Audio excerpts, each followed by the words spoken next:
Welcome to Sarasu சமையல். என்னடா சரசமா இந்த மாதிரி பித்தளை பாத்திரங்களோட நின்றுட்டு இருக்கேன்னு பாக்குறீங்களா? இதெல்லாம் நம்மளோட பாரம்பரியம், பண்பாடு மாறாத பாத்திரங்கள்ங்க. ஆமாங்க, அந்த காலத்துல எல்லாருமே பித்தளை பாத்திரம், வெண்கல பாத்திரம் இந்த மாதிரி தான் யூஸ் பண்ணிட்டு இருந்தாங்க. அதை சாப்பிட்றதே பாத்தீங்கன்னா அந்த வெண்கல கும்பால தான் சாப்பிடுவாங்க.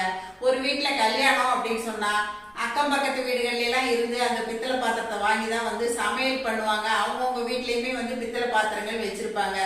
ஒரு கல்யாணத்தையே அந்த காலத்துல இந்த மாதிரி பாத்திரங்களை எல்லாம் வச்சு முடிச்ச நாட்கள் உண்டுங்க. வீட்லயே வாழை மரம் கட்டி பந்தல் போட்டு கல்யாணம்லாம் பண்ணியிருக்காங்க. அந்த மாதிரி கல்யாணத்துக்குலாம் நான்லாம் கூட போயிருக்கேங்க.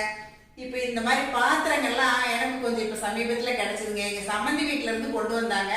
அம்மாவும் வச்சிருக்காங்க, இன்னுமே பெரண்ட்ல கவுத்தி வச்சிருக்காங்க. அதையும் நான் உங்களுக்கு வீடியோ எடுத்துட்டு வந்திருக்கேன், காட்டுறேங்க. இப்ப அவங்க சம்மந்தி கொண்டு வந்ததுல கொஞ்சம் பாத்திரங்கள் மட்டும்தான் இப்ப உங்களுக்கு நான் காட்டுறேன். என்கிட்டயும் இருக்கு. என்கிட்ட இருந்த பாத்திரங்களே உங்ககிட்ட நான் காட்டுறேங்க. இந்த பாத்திரங்கள்லாம் அந்த காலத்துல எவ்வளவு யூசேஜா இருந்துச்சு. ஆனா இன்னைக்கு நமக்கு இதெல்லாம் யூஸ் பண்றதுக்கு முடியல அப்படின்னா இதெல்லாம் உள்ள ஈயம் பூசி ரொம்ப கேர்ஃபுல்லா யூஸ் பண்ணணும். நமக்கு இண்டாலியம் குக்கர் இருக்குது, சில்வர் பாத்திரங்கள் இருக்குது, இந்த மாதிரி எல்லாம் ஸ்டீல் குக்கர் வந்துருச்சு. இந்த மாதிரி எல்லாம் நம்ம போயிட்டோம். அதனால இந்த மறந்து போன பாரம்பரியமான விஷயங்களை இன்னைக்கு நான் உங்க கூட ஷேர் பண்ணிக்க போறேங்க. இப்ப இந்த பாத்திரங்களை எல்லாம் நம்ம பாத்திரலாங்க. இப்ப நம்ம முதல்ல சின்ன சின்ன பாத்திரங்கள்ல இருந்து வரலாங்க. இது திருவணி சொம்பு அப்படின்னு சொல்லுவாங்க. நீங்க எல்லாருமே பார்த்துருப்பீங்க.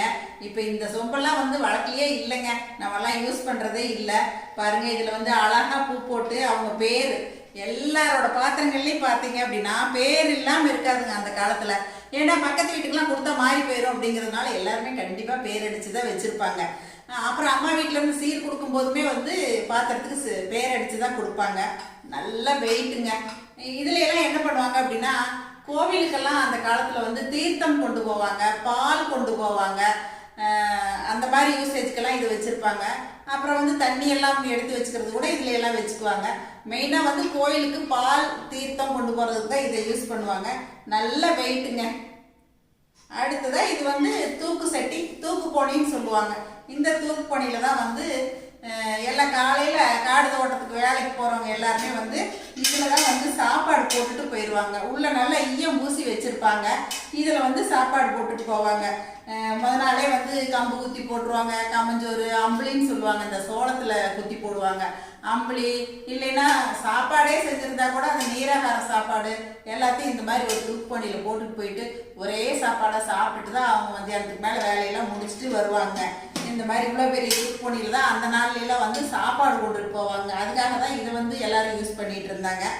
இன்னும் கிராமத்துல நிறைய பேர் வீடுகளில் இந்த மாதிரி தூக்கு இருக்குதுங்க எனக்கு தெரிஞ்சு.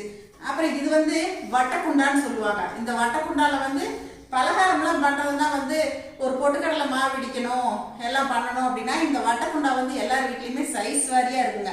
பாருங்க, இந்த சின்னதுல இருந்து பெருசு வரைக்குமே. இங்க ஒரு பெருசு இருக்கு பாருங்க.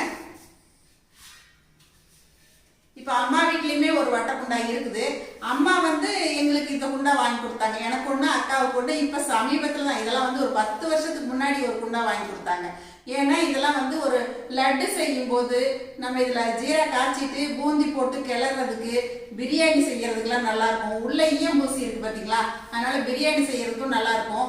அதனால இந்த மாதிரி போனி இருந்துச்சுங்க. அந்த போனி கொண்டு போய் போட்டுட்டு இந்த மாதிரி வாங்கிக்கிங்க 2 பேரும் அப்படின்ட்டு எங்க அக்காவுக்கு எனக்கு இந்த மாதிரி வட்டக்குண்டா வாங்கி கொடுத்தாங்க. ஏன்னா அந்த காலத்துல எல்லாம் யூஸ் பண்ணதுனால அவங்களுக்குலாம் இதோட அருமை தெரியுதுங்க. அதனால நானுமே இதை ரொம்ப விருப்பப்பட்டு தான் வாங்கிக்கிட்டேங்க. இது நல்லா யூஸா இருக்குதுங்க எனக்கு. அப்புறம் இதெல்லாம் மூடி வைக்கிறதுக்கு தட்டு. இந்த தட்டெல்லாம் இப்ப எங்க சம்மந்தி வீட்டுல இருந்து தான் கொண்டு வந்ததுங்க. தேய்ச்சி பார்த்தோம். ஆனா இதெல்லாம் இந்த களிம்பெல்லாம் போகலிங்க. இது பரவு தட்டுன்னு சொல்லுவாங்க. அந்த காலத்துல வீட்டுல விசேஷங்கள்லாம் தேங்காய் பழம்லாம் வச்சு இந்த மாதிரி சாம்பிராணி எல்லாம் காட்டுறதுக்கு முன்னாடி படப்பு போட்டு அதுக்கு முன்னாடி இந்த மாதிரி பரவு தட்டுல தான் எல்லாமே தேங்காய் பழம் எடுத்து வைப்பாங்க. அப்புறம் கோயில்ல அடிக்கடி விசேஷங்கள்லாம் வரும் இல்லைங்களா, அங்கெல்லாம் நோன்பு திருவிழா இந்த மாதிரி எல்லாம் வரும். அப்போல்லாம் இதுல தேங்காய் பழம் வச்சு மாவிளக்கு வச்சு கொண்டு போவாங்க. இதுலயுமே சின்ன தட்டுல இருந்து பெரிய தட்டு வரைக்குமே இருக்குங்க. பரவ தட்டுன்னு சொல்லுவாங்க. பெரிய பவுனி இருக்குங்க. அதுக்கு மூடுறதுக்கெல்லாம் கூட தட்டு எனக்கு தெரிஞ்சு எங்க அம்மா வீட்டுல எல்லாமே கூட இருந்துச்சுங்க. இதுக்கு பேர் தாம்பாளம், பரவு தட்டுன்னு சொல்லுவாங்க இத. அப்புறம் இது இப்பெல்லாம் நம்ம அடுக்குன்னு சொல்றோம். ஆனா அந்த காலத்துல சொருகு பவுனின்னு சொல்லுவாங்க. அதாவது ஒண்ணுக்குள்ள ஒண்ணு சொருகி போட்டு வைக்கிறதுனால அது வந்து சொரு போனின்னு சொல்லுவாங்க. இதை விட சின்ன சைஸ்ல இருந்து நல்ல பெரிய சைஸ் வரைக்குமே இந்த போனி எல்லா வீட்லயுமே இருந்துச்சுங்க. எங்க வீட்லயும் இருந்துச்சுங்க, இப்பவும் இருக்குதுங்க, அம்மா வச்சிருக்கிறாங்க. இந்த போனி எல்லாம் வந்து ஏதாவது விசேஷ நாட்கள்ல எல்லாம் வந்து உள்ள எல்லாம் நல்லா ஈயம் பூசி வச்சுட்டாங்கன்னா அந்த சாம்பார் ரசம்லாம் எல்லாம் விசேஷத்துக்கு வைக்கிறது எல்லாம் கொண்டு வந்து இது எல்லாமே ஊற்றி வச்சுக்குவாங்க. அப்புறம் தண்ணி ஊற்றி வைக்கிறதுக்கு பரிமாறுறதுக்கு வந்து தண்ணி ஊற்றி வைக்கிறது எல்லாமே வந்து இந்த மாதிரி போனியில தான் தண்ணி ஊற்றி வைப்பாங்க. எனக்கெல்லாம் தெரிஞ்சு இந்த மாதிரி விசேஷ வீடுகள்ல எல்லாம் இதெல்லாம் யூஸ் பண்ணி நான் பார்த்துருக்குறேங்க. அதுக்காக வந்து இந்த மாதிரி போனி எல்லா வீட்லயுமே இருக்குங்க. இந்த சொரு போனி அப்படிங்கிறது வந்து இல்லாத வீடுகளே இல்லைங்க, எல்லார் வீட்லயும் இருக்குங்க. அடுத்தது நம்ம ஐட்டங்க, நமக்கு பிடிச்ச ஐட்டம் இட்லி பானை. இந்த இட்லி பானை தூக்கவே முடியலைங்க. எப்படித்தான் அந்த காலத்துல இதுல எல்லாம் வந்து இட்லி ஊத்துனாங்கன்னு தெரியல. எனக்கு தெரிஞ்ச அம்மாவெல்லாம் ஊத்திருக்குறாங்க. ஆனா எங்க வீட்டுல வந்து அம்மா இப்ப இட்லி பானையெல்லாம் போட்டாங்க. இது எங்க சம்மந்தி வீட்டுல இருந்து வந்ததுதாங்க. இது எல்லாமே கடையில போடுறதுதான் கொண்டு வந்தாங்க. எனக்கு வேணுங்க, நீங்க வச்சுட்டு போங்க அப்படின்னு சொல்லிட்டு அதனால எங்க சம்மந்தியும் வச்சுட்டு போயிட்டாங்க. இதையெல்லாம் என்னால முடிஞ்ச அளவுக்கு தேய்ச்சி வச்சு இப்ப உங்ககிட்ட எல்லாம் இதை காட்டிட்டு இருக்கேங்க. இது பாத்தீங்கன்னா மூடியா அவ்வளோ வெயிட்டுங்க. அப்புறம் இந்த தட்டு பாத்தீங்கன்னா 4 உள்ளது 3 உள்ளது. என்னடா இதுல துணி போட்டு வச்சிருக்கேன்னு பாக்குறீங்களா? இந்த சரசமா இட்லி பிரியைங்க. இதுல இட்லி ஊத்தி சாப்பிட்டா எப்படி இருக்கும் அப்படிங்கிறத இன்னைக்கு இட்லியும் உங்களுக்கு ஊத்தி காட்ட போறேங்க. அதனாலதான் வந்து எங்க வீட்டுக்காரர்கிட்ட சொல்லி இப்ப இதுக்கு துணி ரெடி பண்ணி வச்சிருக்கணுங்க. இந்த மாதிரி 4 குழி 1 3 குழி 1. அதே மாதிரி இந்த குண்டாலையுமே உள்ள வந்து ஈயம் பூசி வச்சிருப்பாங்க. அடுப்புலதான் வைப்பாங்க.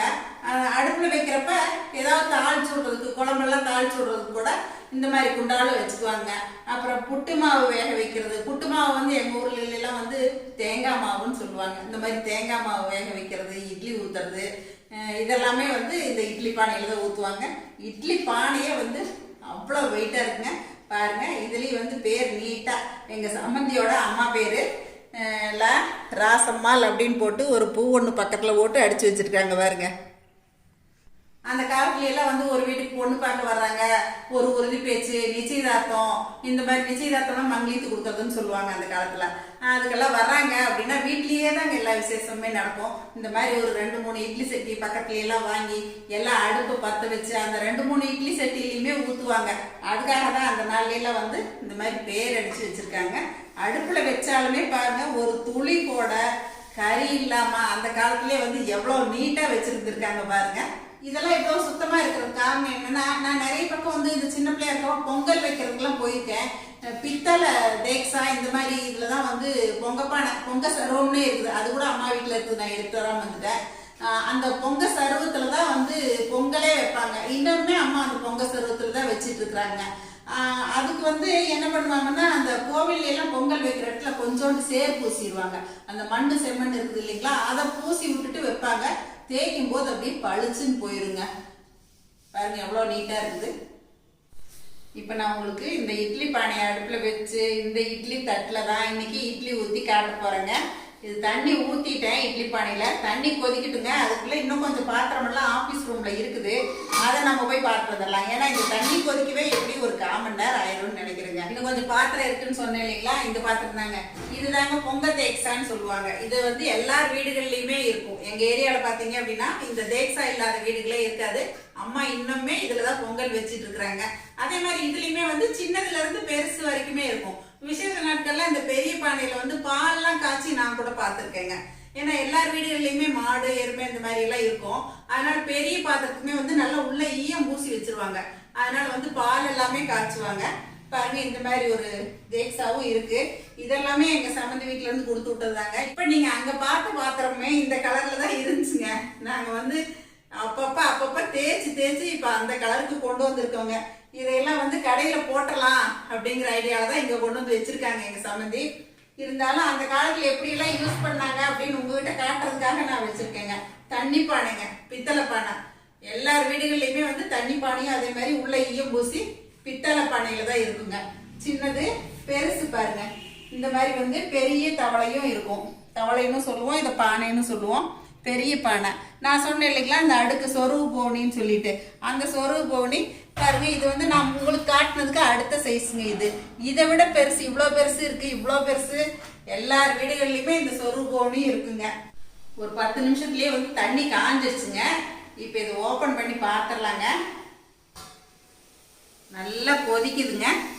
தண்ணி நல்லா கொதி பிடிச்சி ஊற்றினாதான் கொஞ்சம் சீக்கிரம் வேகுங்க. இப்போ நான் மாவு எடுத்து வெளியே வச்சுருக்கேங்க. இட்லி மாவு முன்னாடி ஆல்ரெடி அரைச்சி வச்சுருக்கேன். கரண்டி பாருங்க எவ்வளோ பெரிய கரண்டி போட்டிருக்கேன்.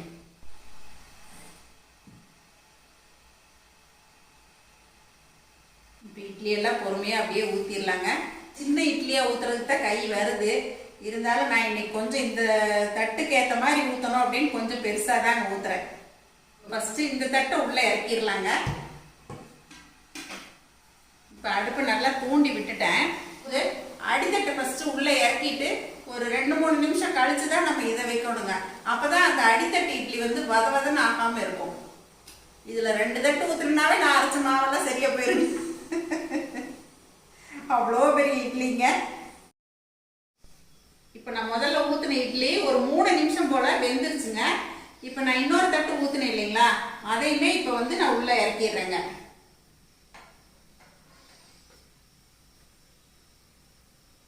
இது நல்லா டைட்டாக மூடி வச்சிடலாங்க. இது வேகட்டும் பார்க்கலாங்க. அப்புறம் இட்லி வெந்துட்டு இருக்குதுங்க. இட்லி வேகிறதுக்குள்ள இப்போ நான் அரவக்குறிச்சியில் அம்மா வீட்டில் ஒரு வீடியோ கிளிப்பிங் எடுத்துகிட்டு வந்தேங்க பித்தளை பாத்திரம். அதையும் பார்த்துடலாம் நம்ம. இந்த பித்தளை தேக்ஸா, வட்டக்குண்டா, இந்த தண்ணி பானை, இன்னும் சொருபோனி இதெல்லாமே அம்மா வச்சுருக்காங்க. இதெல்லாமே இன்னும் வருஷம் தவறாமல் அம்மா பொங்கல் தவறாமல் எடுத்து பாத்திரத்தை தேய்ச்சி இந்த மாதிரி கழுவி கமுத்தி எவ்வளோ சுத்தமாக வச்சுருக்காங்க பாருங்கள். அந்த காலத்து ஆட்கள் இருக்கிற எல்லா வீட்லேயுமே இந்த மாதிரி பாத்திரங்களும் இருந்துக்கிட்டு தாங்க இருக்குது. இப்போ பாருங்கள், இந்த குண்டாலாம் வந்து அழகாக நல்லா கெட்டியாக இருக்குது. அதனால் இதையெல்லாம் நானே வச்சுக்கலாம் அப்படின்னு முடிவு பண்ணிட்டேங்க. இதுலலாம் வந்து கொஞ்சமாக மைசூர் பாகு இதெல்லாம் பண்ணும்போது நல்லா ஒட்டாமல் நல்லா வருங்க. எங்கள் மாமியார் வந்து இந்த மாதிரி பித்தளை குண்டால தான் வந்து மைசூர் பாகு செய்வாங்க. நல்லா ஒட்டாமல் வருங்க. கிளறதுக்கும் ரொம்ப நல்லாயிருக்கும். அதனால் நம்ம கொஞ்சமாக போட்டு செய்யும்போது இதில் செஞ்சுக்கலாம் அப்படின்னு சொல்லிட்டு இதை நான் வச்சுக்கலான் இருக்கேன். இதுக்கும் ஈயம் பூசணுங்க. இந்த பாத்திரத்துக்கும் கொஞ்சம் நல்லா ஈயம் பூசி வச்சுக்கலாம் அப்படின்னு இருக்கேங்க. இப்போ நம்ம இட்லி ஊற்றி சுத்தமாக 1/4 மணி நேரம் முடிஞ்சிருச்சுங்க. இப்போ இட்லி வெந்துருச்சான்னு பார்த்துடலாம். இடையில ஒரு முறை பார்த்தேன், 10 நிமிஷத்துக்கு அப்புறம் வேகலைங்க. அதனால் இப்போ இந்த மாதிரி கம்பி வச்சு நம்ம குத்தி பார்த்துடலாங்க. நல்லா வெந்துருச்சுங்க. இப்போ அடுப்பை ஆஃப் பண்ணிடலாம். இப்போ கொஞ்சம் இதில் தண்ணி தெளிச்சுக்கலாங்க.